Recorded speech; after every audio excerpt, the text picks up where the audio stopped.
जी part 2 start हो गया जी। Okay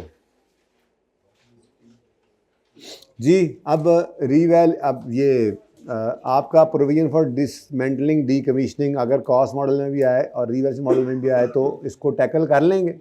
अभी इसको दूसरे टॉपिक्स में मिक्स करना बाकी है, इसको IAS 12 के साथ मिक्स करेंगे इंशाल्लाह। और आपको पता ही है अगर IAS 12 आया और रिवैल्यूएशन मॉडल हुआ तो उसमें तो फिर अलग मुसीबतें हैं ही, DTL और पता नहीं क्या क्या। इंशाल्लाह स्लोली सारा काम एक ही दिन नहीं किया करते। कल हमने हाँ जी, मतलब कल हमने सीखा था पहले इसको कॉस्ट मॉडल में, आज हम सीख गए इसको रिवैल्यूएशन मॉडल में। इंशाल्लाह फिर अब इसकी मिक्सिंग चलती रहेगी, ऑन एंड ऑफ टॉपिक्स में आता भी रहेगा, ये मिक्स भी होता रहेगा। जहाँ छोड़ कर आए हैं उसको भी करते रहेंगे हम इंशाल्लाह। ठीक है, हमने बात शुरू कर दी थी रीस्ट्रक्चरिंग की। ठीक है, तो रीस्ट्रक्चरिंग के बारे में मैंने आपको कुछ पढ़ाया नहीं था कि रीस्ट्रक्चरिंग क्या होती है, तो ज़रा मैं वो पढ़ाता हूँ आपको। पहले आप प्रॉपर तरीके से पढ़े ना ज़रा, बल्कि यूँ करें पहले ऐसे ही गपशप में पढ़ते हैं फिर प्रॉपर तरीके से पढ़ लेंगे। ऐसा क्या है कि जो हम गपशप में ना पढ़ सकें और प्रॉपर तरीके से नहीं पढ़ा जाता हो, ऐसा तो कुछ नहीं है। इंशाल्लाह पढ़ के देखते हैं। अभी आ गया जी अपने कार। रीस्ट्रक्चरिंग के बारे में मैंने आपको कहा था, मिसाल के तौर पे हम अपना कोई एक प्लांट, कोई एक फैक्ट्री बंद कर रहे हैं। हमने ये अनाउंसमेंट कर दी ईयर एंड से पहले, अनाउंसमेंट कर दी कि हम दही बनाने वाला प्लांट अपना बंद कर रहे हैं। अब ये बंद करेंगे 31 मार्च 2012 पर, सॉरी 13 पर, 31 मार्च 2013 पर हम इसे बंद कर देंगे जी।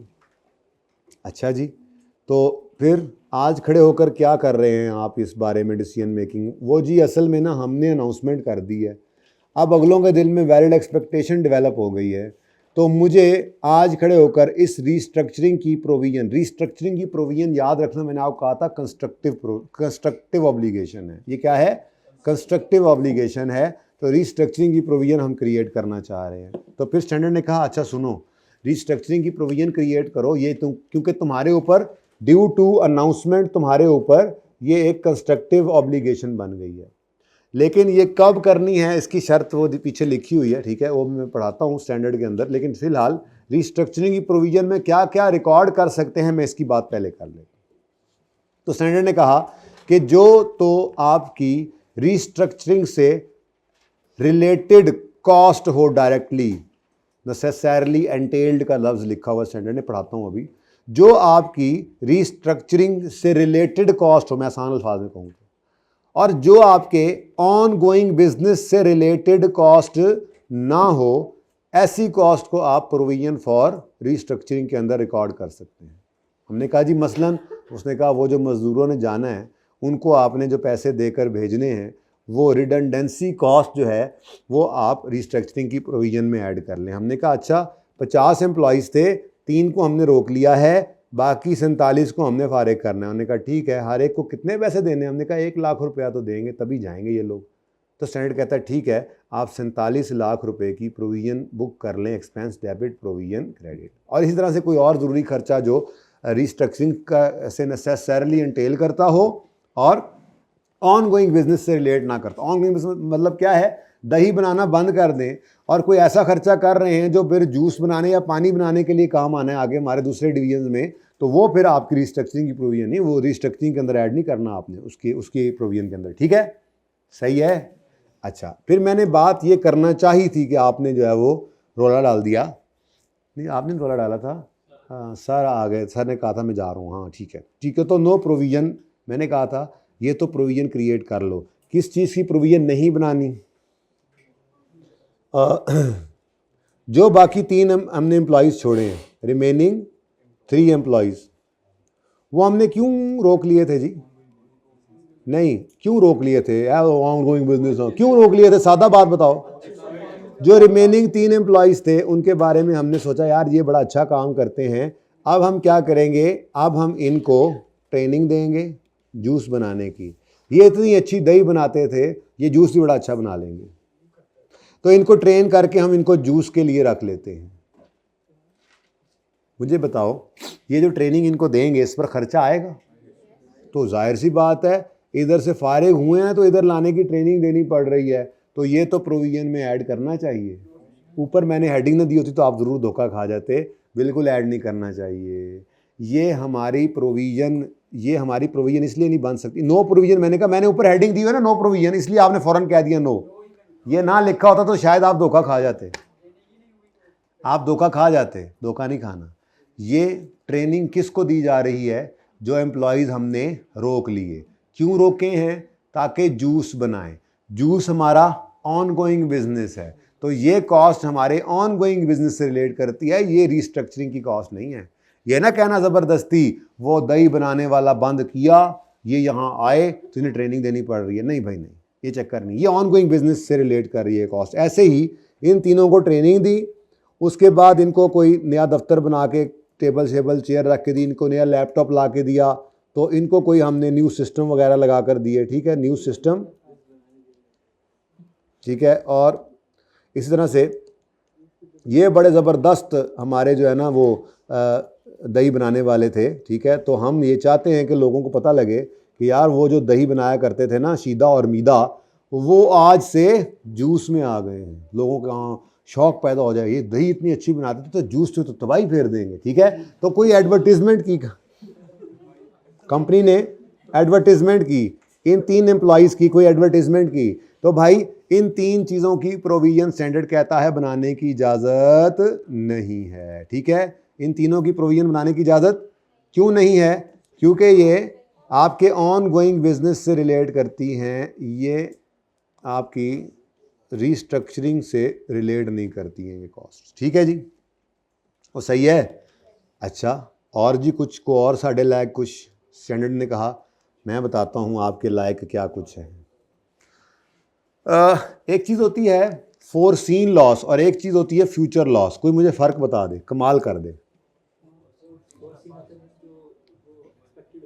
फोरसीन होता है मतलब एक्सपेक्टेड है, अवॉइड नहीं किया जा सकता, एक तरह से कह सकते हैं। चलो इसकी मिसाल बताता हूँ आपको। मिसाल के तौर पे, हाँ, ये दूसरी बात होगी, इसकी प्रोविज़न नहीं बनानी, इसकी प्रोविज़न नहीं बनानी। उसके बाद मैं मिसाल के तौर पे लिख रहा हूँ NRV लॉस, बड़ी मशहूर एग्जांपल है NRV लॉस। हमारी किताबों में नज़र आ रहा है स्टॉक, इन्वेंट्री, ठीक है। We have 20 units in stock on 31 December. यार इसकी भी तस्वीर बाद में बनानी है, ज़रा खुला डुला करके लिखें जी। वी हैव कितने यूनिट्स पड़े हैं जी स्टॉक के अंदर? 20 यूनिट मिसाल के तौर पे ऑन 31 दिसंबर। कौन सा 31 दिसंबर? ये वाला 31 दिसंबर, इसकी बात कर रहा हूँ। हमारे पास 20 यूनिट्स स्टॉक के अंदर पड़े हुए हैं, ठीक है जी।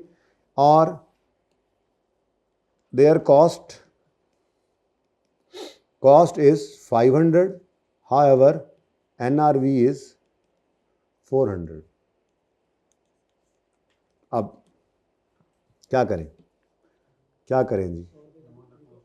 अब भाई इस कॉन्सेप्ट का कोई ताल्लुक ही नहीं है रीस्ट्रक्चरिंग की प्रोविजन से, लेकिन इसकी एंट्री फिर भी होगी। इसको ईयर एंड पे खड़े होकर रिकॉर्ड करना है, लेकिन ये 100 रुपये की एंट्री हमने आज तक सीखी हुई है, cost of sale debit inventory credit. ये एंट्री तो बिल्कुल होगी, लेकिन this is called foreseen loss. वही वाली बात जो सुबह वाली क्लास में बता रहा था। आप सिर्फ इतना बताओ, अगर आप ये बिजनेस बंद कर दो तो क्या आप ये वाला लॉस अवॉइड कर सकते हो? भाई आप इन्वेंट्री खरीद चुके ना, ठीक है। इन्वेंट्री आपके पास पड़ी है, उसकी कॉस्ट 500 पड़ चुकी है। इस वक्त वो आपको नज़र आ रहा है अगले 1-2 महीने में, ये इस अरसे में बंद करने से पहले तक वाले इस अरसे में ये इन्वेंट्री अगर मैं बेचूं तो आपको नज़र आ रहा है कि ये कितने की बिकेगी? 400 की। तो 500 की कॉस्ट तो आप इनकर कर चुके थे, इस ईयर एंड पे आपके पास ये मौजूद है। ये आपका फोरसीन लॉस है, इसको फ्यूचर लॉस नहीं कहेंगे।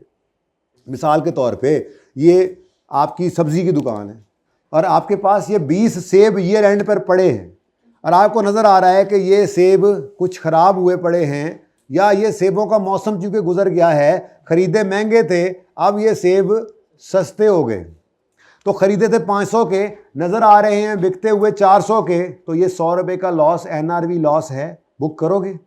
अब आप यहां खड़े होकर, ये आप खड़े हैं ऊपर, आप यहां खड़े होकर ये कह रहे हैं, और इसी तरह से सर मुझे कह रहे हैं सर मैं अगले 3 महीनों में दुकान बंद होने तक मैं 50 सेब और खरीदूंगा, और उनको भी मैं इंशाल्लाह जो है वो 500 का खरीद के तो 400 के लॉस पर बेचूंगा। जाहिर है दुकान तो चलानी है ना, मतलब 400 पर बेचूंगा तो 100 का लॉस मुझे उन पे भी आ जाएगा, तो ये भी आज बुक कर लें। बोलो, ये जो 20 सेबों का 100 रुपए का लॉस है, ये अवॉइडेबल नहीं है, और वैसे भी ये प्रोविजन फॉर रीस्ट्रक्चरिंग नहीं है, ये तो एनआरवी लॉस है, ये तो आज रिकॉर्ड करेगा। लेकिन अगर ये यहां खड़े होकर ये कहे और सर इसी तरह से मैं अगले 3 महीने अपनी ये दुकान चलाऊंगा और मैं वहां पर मजीद 50 सेब खरीदूंगा और उन पे भी मैं 200 रुपए का लॉस इनकर करूंगा, तो मैंने इससे कहा बेटा फ्यूचर का ऑपरेटिंग लॉस तुम आज रिकॉर्ड नहीं कर सकते, तुम इसको अवॉइड कर सकते हो by not operating in future. फर्क समझ आया? जो इन्वेंट्री पड़ी है इसको तो खरीद चुके या बना चुके, अब इसको तो बेचे बिना चारा नहीं है, कॉस्ट पड़ चुकी है 500, बिकती नजर आ रही है 400 की, तो ये क्या है? Foreseen loss. इसको तो cost of sale debit inventory credit करोगे, इसका कोई ताल्लुक रिस्ट्रक्चरिंग से है ही नहीं। लेकिन अगर आपको सवाल में यह लिखकर कह दे और हम अगले 3 महीने ऑपरेट करेंगे और ऑपरेट करके हमें लॉस आएगा, तो इसी वजह से लॉस आ रहा है क्योंकि हम इधर बंद करने जा रहे हैं, तो स्टैंडर्ड कहता है भाई ये फ्यूचर का ऑपरेटिंग लॉस है, this is totally different from foreseen loss जो मैंने इन्वेंट्री का बताया, ये तो फ्यूचर का ऑपरेटिंग लॉस है। आप इसको अवॉइड कर सकते हो, ना करो ऑपरेट, अवॉइड कर सकते हो बाय नॉट ऑपरेटिंग। ओके, तो ये तीसरी चीज आ गई हमारे पास। ये क्या है जी? मैं यूं लिख देता हूं, ये 20 तो पढ़े थे और भाई कहते हैं साथ ही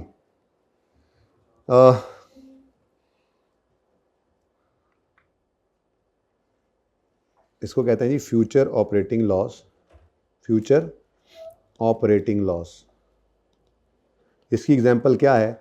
ये हमारा दोस्त जो है ये कहता है सर देखें मेरी बात सुने, आप समझ नहीं रहे सर, मैंने दुकान खोल के रखनी है और गाहक वापस नहीं करना, मेरी भी इज्जत का सवाल है, लॉस होता है तो होता रहे, ठीक है, तो वी विल परचेज, चलो फिर अब फैसला तो सबका ही है ना, ये हमारा दोस्त, अब दुकान तो सबकी है, ठीक है, मैंने वी का लफ्ज़ इस्तेमाल, वी विल परचेज मजीद 50 नहीं 200 यूनिट्स, 3 महीने चलाना है, मजीद 200 units from January to March, ऐसे ही है ना, 3 महीने थे ना, जनवरी फरवरी मार्च, ऑन विच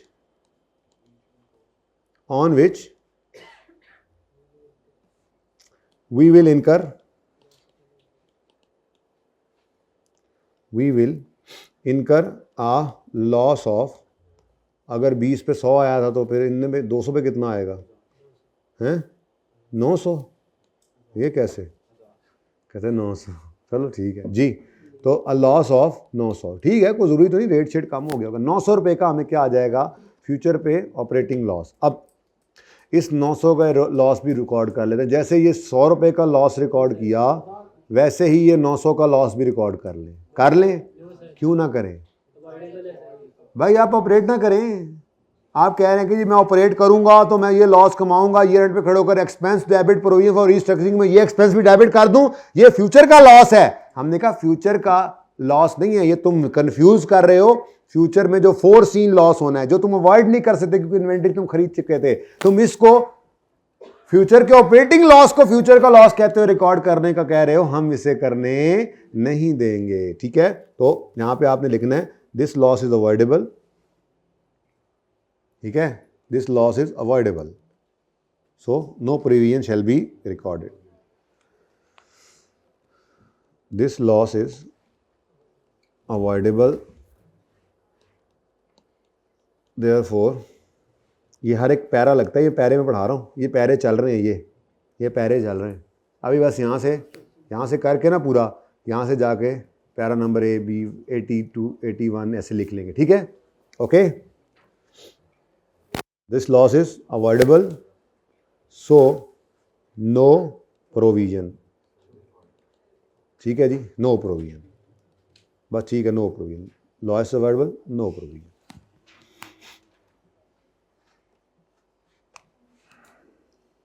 अच्छा, अब एक चीज़ रह गई है, अगर आप कान फ्यूज़ ना करें तो इसको मैं इधर ले आऊँ ना, बल्कि इसको कभी यहाँ ले आऊँ ना, यहाँ पे इसको, तो वो इतना दूर ना रहे हमसे।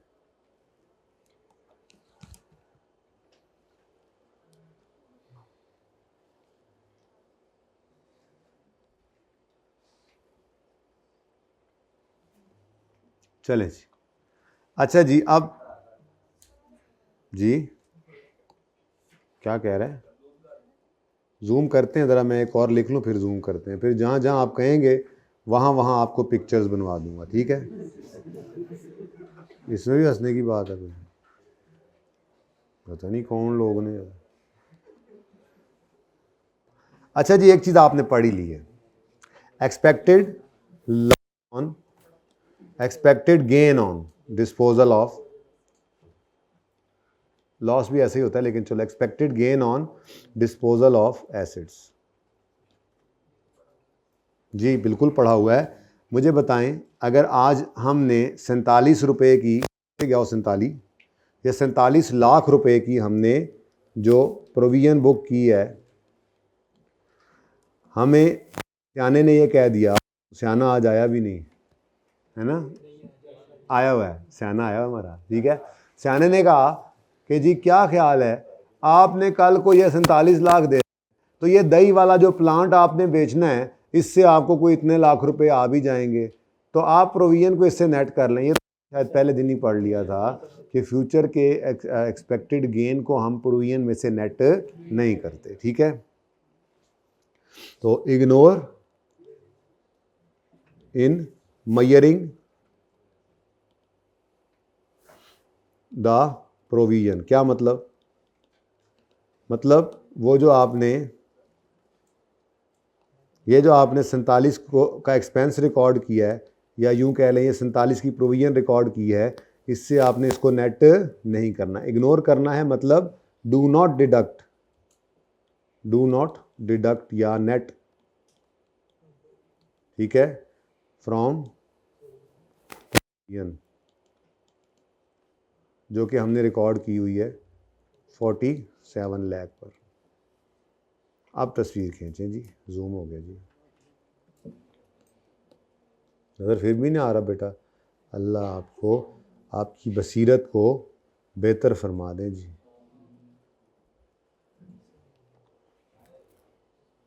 नहीं बेटा आज नहीं, बता तो दिया, आज नहीं है। आज वैसे मैंने उनको बिठाया इसलिए था, लेकिन जितनी बार तुम बोलता हूँ नहीं, अब इंशाल्लाह फिर किसी दिन, अब जिसने जाना है वो जा सकता है। अच्छा जी सुने, अब ज़रा पढ़ते हैं जी। प्रोविजन नहीं बनाएंगे, इसकी एंट्री है cost of sale is an expense, expense debit inventory credit. ये एक्सपेंस डेबिट प्रोविजन क्रेडिट नहीं हो रहा, और ना ही ये एक्सपेंस रिस्ट्रक्चरिंग क्या एक्सपेंस है जिसकी प्रोविजन हम बना रहे हैं, ये तो एनआरवी लॉस है जिसकी एंट्री हम cost of sale debit inventory credit करेंगे। हाँ अल्टीमेटली होना तो पीएनएल में से डेबिट ही है, लेकिन प्रोविजन में नहीं ऐड करना, ये तो चक्कर ही कोई नहीं है ना इसका। मैंने यही बोला था, यहाँ पे अल्फाज क्या बोले थे, इसका रिस्ट्रक्चरिंग से कोई ताल्लुक ही नहीं, उसकी प्रोविजन से कोई ताल्लुक ही नहीं, तो एनआरवी लॉस। ओके हाँ जी, पिक्टूरे बना लें जल्दी से, फिर मैं पढ़ाऊँ।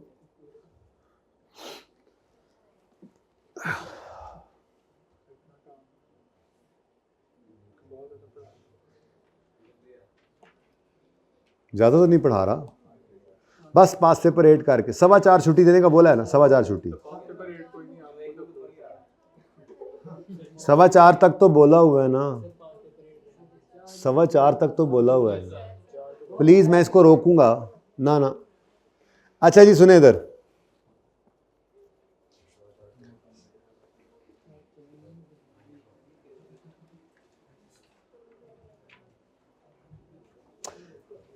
ये नहीं जी, सिर्फ इसको याद रखना है, याद करना नहीं है।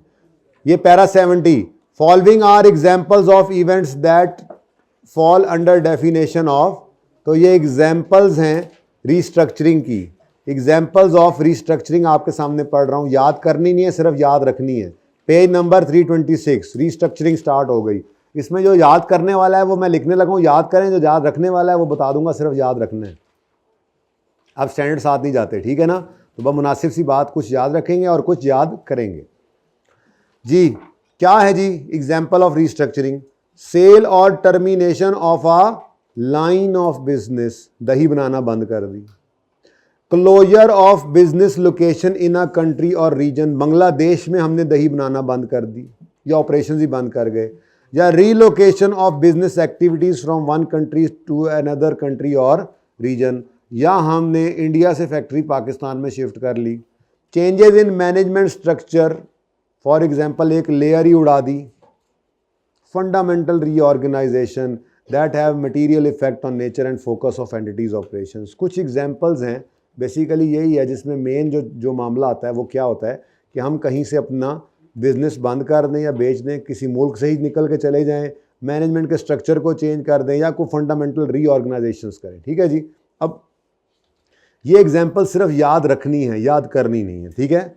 अगली बात, मैंने आपसे जैसे अर्ज़ किया था कि आपके लिए, आपके ऊपर रीस्ट्रक्चरिंग की कौन सी ऑब्लिगेशन अराइज होती है, आपके ऊपर कौन सी? Constructive obligation to restructure arises only when entity has a only when entity has a detailed formal plan for restructuring. अब ये क्या मुसीबत, ये क्या बला होती है भाई? डिटेल्ड फॉर्मल प्लान ये होता है उन्होंने बताया हुआ है पर आपने नहीं पढ़ना छड़ना। मतलब एक बार पढ़ लें कि कौन से बिजनेस पार्ट को हम रीस्ट्रक्चर, किसको बंद कर, दही बंद करने जा रहे हैं जी। दही जो है वो पेशावर में, लाहौर में और इस्लामाबाद में जो दही वाली फैक्ट्री है वो बंद होगी, ठीक है जी। लोकेशन, फंक्शन और कौन कौन लोग जो है वो फारिग होने जा रहा है जी। शीदा, मीदा, गामा के अलावा बाकी 47 लोग जो हैं वो फारिग हो जाएंगे। Expenditure that will be undertaken जी, हम हर एक को 1-1 लाख रुपया जाने वाले को देंगे और ये प्लान जाकर इम्प्लीमेंट होगा 31 मार्च पे या 30 मार्च, जो भी डेट लिखी थी। अब ये क्या है? ये जनाब आपका फॉर्मल प्लान है। फॉर्मल प्लान क्या है? ये वही समझ आई, लेकिन ये आपने याद नहीं करना, बस एक बार पढ़ लिया। सिर्फ याद रखने वाली बात इतनी सी है जो आपने पर्चे में लिखनी है। वो क्या लिखना है आपने यूं लिखना है, a constructive obligation to restructure arises only when entity has a detailed formal plan for restructuring and has raised valid expectation in those affected that it will carry out restructuring by, लंबा हो गया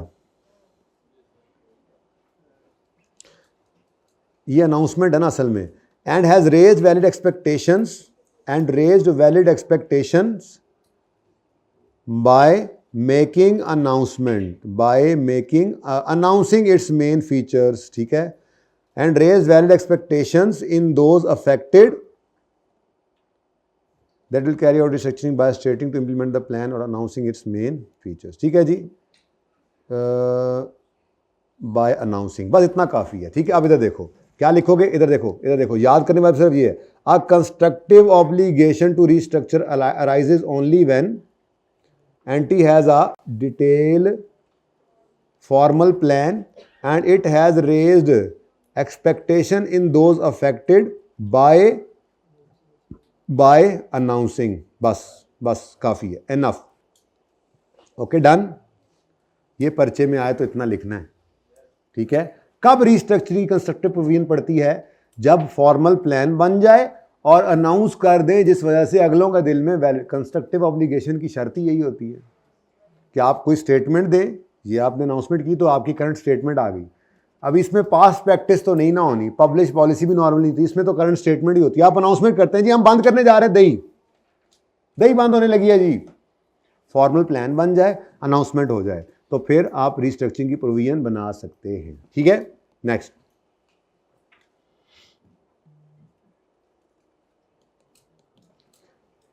eighty 78 79 छोड़े, 80 अ restructuring provision shall include only the direct expenses arising from restructuring, which are those that are both necessarily entailed by restructuring and are not associated with ongoing business. Example के तौर पे हमने यहाँ पर क्या कहा था जी? रिडंडेंसी, ठीक है जी। तो मैं यहाँ पर आकर लिख सकता हूँ मेरे ख्याल से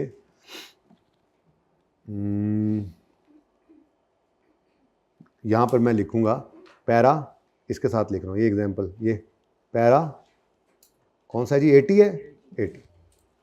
ओके नेक्स्ट, तो ये पैरा 80 आपने याद करना है, ठीक है, और याद ऐसे शॉर्ट करके कर लेना ना, ऐसे याद रख लेना है। ये देखें, restructuring provision shall include only direct expenses arising from restructuring which are necessarily entailed by restructuring and are not associated with ongoing। ये याद करना है, ये याद करना है, ठीक है, ऊपर वाला कटवा दिया, ये भी याद करना है, लेकिन इसमें से ज़रा आसान है ये भी। अगला देखो क्या कहता है, A restructuring provision does not include such cost as retraining or relocating continuing staff, सीधा मीधा गामा, मार्केटिंग इनकी कर रहे हैं, investment in new system and distribution कर रहे हैं, तो ये आपने लिखा हुआ है यहाँ पर, ये पैरा नंबर 81, ना बनाओ इनकी प्रोविजन, ना बनाओ इनकी प्रोविजन, ये लिखा हुआ है ना वहाँ पे, ये यहाँ पर मैंने पहले ही लिख दिया, पैरा 81 डन। नेक्स्ट, इसको भी याद करना है आपने, ठीक है। These expenses relate to future conduct, हाँ ये अब इंपॉर्टेंट बात है, these expenses relate to future conduct of business and are not liabilities for restructuring at the end of reporting period. नहीं, ये बस छोड़ो, आगे छोड़ो भाई, इतनी बात काफ़ी है जी। ये भी साथ ही याद कर लो। तो क्या बोलोगे जी, ये तो पता है क्या मैं क्यों कह रहा हूँ याद करो, जब सवाल पर्चे में आना है ना रिस्ट्रक्चरिंग के बारे में लिखो, तो हमने ऐसे करके लिखना है, कहेंगे रिस्ट्रक्चरिंग के बारे में कि जी 1 2 3 4 5 6 चीज़ें हैं, रिस्ट्रक्चरिंग के अंदर कौन सी ज़्यादा सारी चीज़ें देगा, कुछ लेनी होगी कुछ नहीं। अब जो ये वाली चीज़ें गिवन होगी ना सवाल में, उनके बारे में लिखने का तरीका ये है, हम कहेंगे यूँ करके, क्या restructuring provision does not include retraining, और मिसाल के तौर पर ये एक गिवन है और कोई नहीं गिवन, तो हम यूँ लिखेंगे restructuring provision does not include retraining और relocating cost as these expenses relate to future conduct of business and are not liabilities of restructuring, full stop। ऐसे लिखना है, इसलिए ये याद करना है, ये जो मैं बोल रहा हूँ ये याद करना है, ठीक है। नेक्स्ट है जी, हाँ आइडेंटिफिएबल, यहाँ सिर्फ इतना याद रख लो, future operating losses are not included in a provision unless they relate to onerous contract. ये अभी पढ़ाना नहीं है आपको, मतलब पढ़ाना है, अभी दिन वो आए नहीं है, इसको उड़ा दो,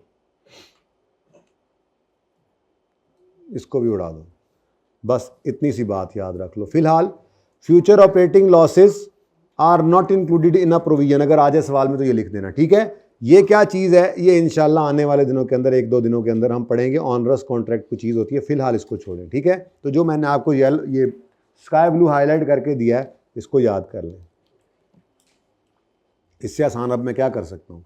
लेकिन पर्चे में रिस्ट्रक्चरिंग बहुत ज़्यादा दफ़ा आया हुआ है, और इसी तरह से करता है, 5 6 चीज़ें दे देगा, कुछ हमने ऐड करनी है, कुछ इग्नोर करनी है, जिनके बारे में जो इग्नोर करनी है वैसे नहीं करना। उसने लिखा हो फ्यूचर ऑपरेटिंग लॉस, तो हम कहेंगे नॉट इंक्लूडेड, ये लिखना है इस तरह से, future operating losses are not included in provision. ऊपर लिखा हुआ है उसने मार्केटिंग या इन्वेस्टमेंट इन न्यू सिस्टम, तो यूँ लिखना पड़ेगा कि these are not included in provision because they are expenditure that relate to future conduct and are not liabilities, इस तरह से लिखना पड़ेगा यहाँ से, ऐसे नहीं नंबर मिलते, ठीक है। आखिरी है जी, ये आपको पता है, याद करना है इसको, ये वहाँ पे पैरा 51 ही पढ़ा था हमने, याद है आपको, यही था, ठीक है। बस आप इतना याद करो, gains on expected disposal of asset, जैसे मिसाल के तौर पे फैक्ट्री अंडरलाइन करके लिख लेना, फैक्ट्री प्लांट हमने बेचा है, ठीक है, are not taken into account in measuring restructuring provision,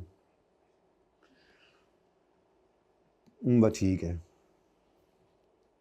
और सही है।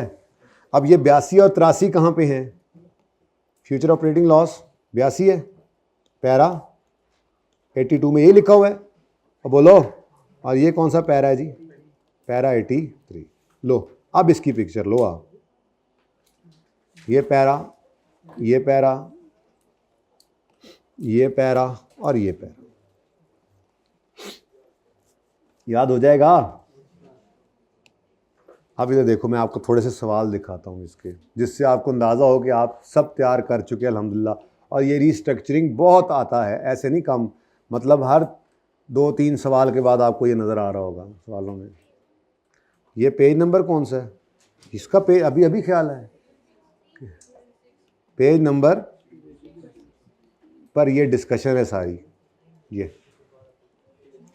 अच्छा जी, मिसाल के तौर पे ये देखें, 5 नंबर का सवाल आया हुआ है। इससे अगली एग्जांपल देखें ना आप, कौन सा पेज था जी? 326। सिर्फ 5 नंबर का इतना सा सवाल है। 30 अप्रैल पर annual board of director decided to dispose chemical division blah blah blah blah. Following cost redundancy cost हैं, staff training for relocation of to battery segment, operating loss from यकम जुलाई। अब ये सारी बातें आपको पता है, लेकिन ऐसे नहीं कि दिस नॉट इज। ये अंग्रेजी नहीं लिखनी, पूरी अंग्रेजी लिखनी पड़ेगी जैसे सिखाई है, आपको याद करना है, ठीक है। तो ये आपका होमवर्क है, आपने इसमें डिस्कशन करनी है, कोशिश करनी है। मैं आते साथ आपको मंडे को ये लिखवाऊंगा, मैं खुद लिखवाऊंगा, ठीक है। ये इसी से अगला बेटा, इसी से अगला सफ़ा है, ये चल रही है 326 के बाद 27 पेज के ऊपर ये एग्जाम्पल है। देखो इसको छोड़ो, क्या करना है आपने, सब्सिक्वेंट अभी तो पढ़ाया नहीं ना आइंस्टाइन, ठीक है। अच्छा, उसके बाद वैसे ज़रा आपको पास पेपर की ज़ियारत कराऊँ, थोड़े से पास पेपर हैं इसके, उसके बाद बस पास पेपर 8 डिस्कस करके मैं छुट्टी देता हूँ। मैं करवा नहीं रहा पास पेपर्स, बिल्कुल नहीं। और यार वो तो कर लो यार, वो धार है, मंडे को और बहुत कुछ करने को है। अच्छा चलो ठीक है, एक मिनट।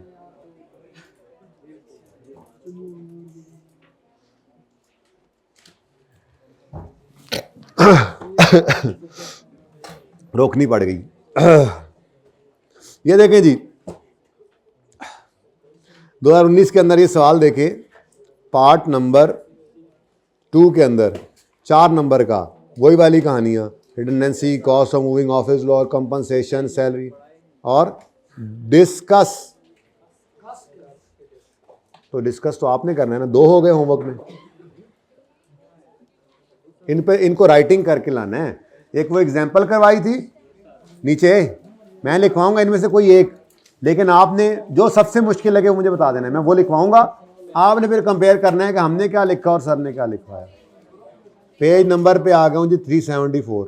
ऐसे ही आप खुद देख लेना ना, जहाँ जहाँ पे आपको रिस्ट्रक्चरिंग नजर आए ट्राई कर सकते हैं आप। ये देखें जी, आगे बढ़ते जाएं। ये देखें पेज 377 के ऊपर आए। बेटा इतनी कोई परेशान कुन बात नहीं है, जहाँ रिस्ट्रक्चरिंग पढ़ी है ना उसके नीचे एक एग्जाम्पल थी, वो मैंने कहा कि रिस्ट्रक्चरिंग की है। फिर उसके बाद हम आए और पास पेपर्स में मैं घुस आया और अब मैं तरतीब से चलने लगा हूँ, ध्यान से देखते जाओ। पेज 374 पर पास पेपर 2 में सेकंड पॉइंट था, ना भी करके आओ, पढ़ के एक बार आ जाना। मैं बात कर रहा हूँ कहाँ कहाँ पढ़ा है, मैं ये दिखा रहा हूँ, ठीक है। ये पास पेपर 2 का 2 आ गया। आगे बढ़े पास पेपर नंबर 6 पे पहुंचे, ये पेज नंबर 377 पे था। इसका पार्ट सी फिर वही नजर आ रहा है मुझे, 5 नंबर का ये फिर आ रहा है, वही रिडंडेंसी, वही वो ऊपर कुछ कहानियां हैं। अब डेट शीट का मसला हो सकता है, सारी बातें ध्यान से आपने देखनी है कि कम्युनिकेशन जरूरी है। अब आपने ना अंग्रेजी कैसे लिखनी है, आप यूं लिखेंगे, a constructive obligation to restructure arises as communication has been done, अगर हो गई है तो। फिर अगली बात आप करोगे, provision shall be recorded equal to, और आगे आप बेशक टेबल बनाकर लिखें, रिडंडेंसी कॉस्ट दिस और फलां चीज़ दिस, और उसके बाद नीचे लिखेंगे रीट्रेनिंग कॉस्ट फलां cost shall not be including provision because this relates to ongoing business. फिर future expected losses gains are not netted from, ये सारी बातें आपने वहीं यहाँ से याद करनी है ना, उस हिसाब से लिखनी है। ये 4-5 नंबर ऐसे नहीं मिलने आपको, समझ सारा आ रहा है तो उसका मतलब ये तो नहीं है कि आपको नंबर भी पूरे मिलेंगे, यहीं से तो मार पड़ती है। वैसे दिखा रहा हूँ, आगे देखो, कहीं आगे भी होगा। पास पेपर 12 के अंदर आए, इसके अंदर पार्ट 2 है। अनफॉर्चुनेटली इसमें नंबर अलग से नहीं दिए हुए, लेकिन 16 नंबर हैं और 4 पॉइंट्स हैं, टोटल 6 पॉइंट्स हैं। 6 पॉइंट्स में कोई 1-2 वैसे ही छोटे छोटे पॉइंट्स हैं, तो मुझे भी तो ये लगता है कि इसके अंदर अगेन ये 4 से 5 नंबर इसका हिस्सा बनता है। तो ये इतनी दफ़ा ये आई हुई चीज़ है। नेक्स्ट जी, पास पेपर 8 गुजर गया पीछे। बहरहाल इनमें से कोई 1-2 करके प्रैक्टिस आइएगा, वो एग्जाम्पल लाजमी कर लीजिएगा। अब पास पेपर 8 पे लगना टाइम कोई नहीं है। अच्छा अब देखें भाई, रह कौन कौन से गए हैं वैसे, 6 + 9, तो आप अब ये खुद ही कर लीजिएगा। मेरा जब दिल करेगा मैं इनमें से कोई एक डिस्कस कर दूंगा, फिर कभी दिल किया तो कोई एक कर दूंगा। अब ये मैं नहीं डिस्कस करूंगा। आज से 10 साल बाद इसमें 20 सवाल और ऐड हो गए होंगे, क्या करेंगे उस वक्त वाले उस्ताद और बच्चे? अल्लाह मालिक है। ठीक है जी, ठीक है जी, अल्लाह हाफ़िज़।